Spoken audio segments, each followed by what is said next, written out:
Bonjour, c'est André de la Falaise et aujourd'hui, j'aimerais ça vous montrer comment faire un caparesson ou une couverture médiévale pour votre cheval. Première chose que ça vous prend, c'est un cheval, hein, pour avoir un exemple, pour être capable de mesurer et tout.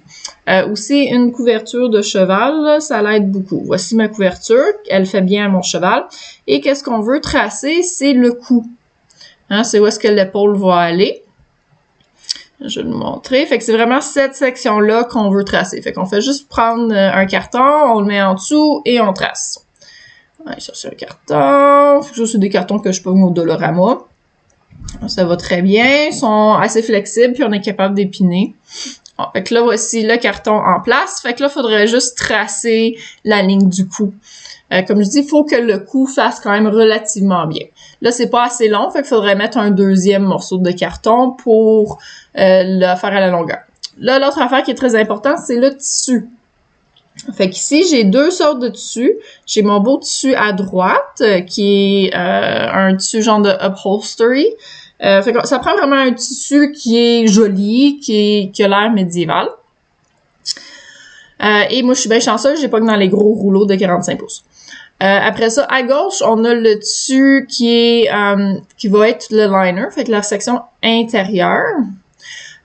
Puis celui-là, il est très doux, c'est un peu comme une soie. Je sais pas si c'est de la vraie soie, là, mais...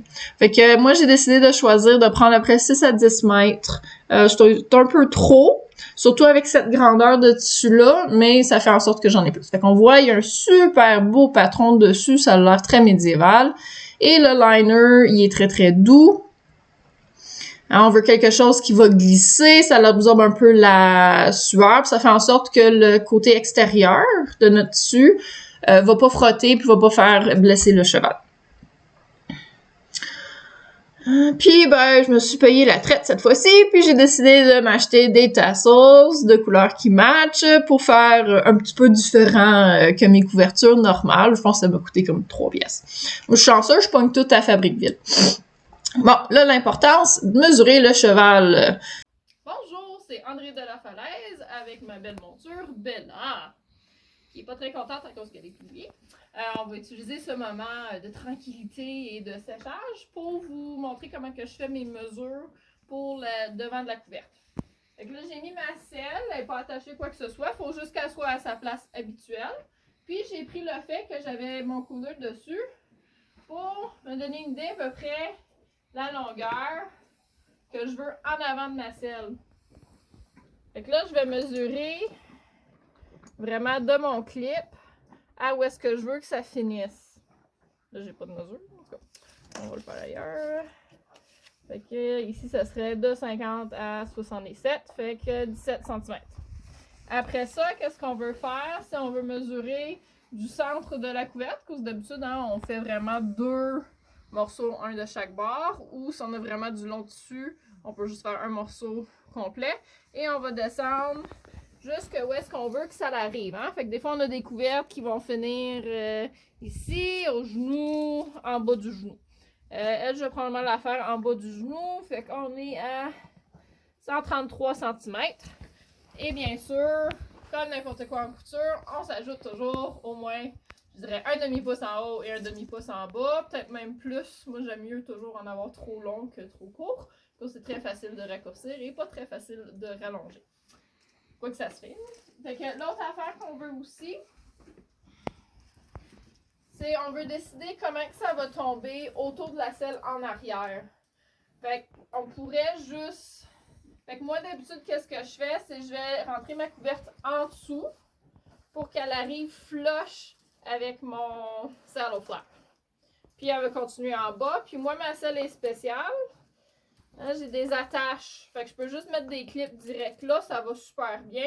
Fait que ça dépend un peu de comment on va s'arranger avec la selle pour les clips. Fait que là, je veux mesurer ma longueur à partir de l'arrière de mon saddle flap. Où est-ce que ça va se connecter? Puis je vais aller jusqu'à la queue. Fait que vraiment jusqu'au centre de la queue. On n'a pas vraiment besoin pour aller jusqu'à la cuisse. Ça va dépendre comment on va fermer en arrière. Encore, comme je dis, j'aime mieux en avoir trop que pas assez. Fait qu'ici, je suis à 111. Et l'autre mesure qu'on veut, fait que là, on se souvient, j'ai mesuré juste à peu peu près mi-canon. Fait que là, je veux m'assurer que les fesses, ça va être mi-canon aussi. Fait que là, il faut se prendre au centre où est-ce que les fesses sont les plus larges.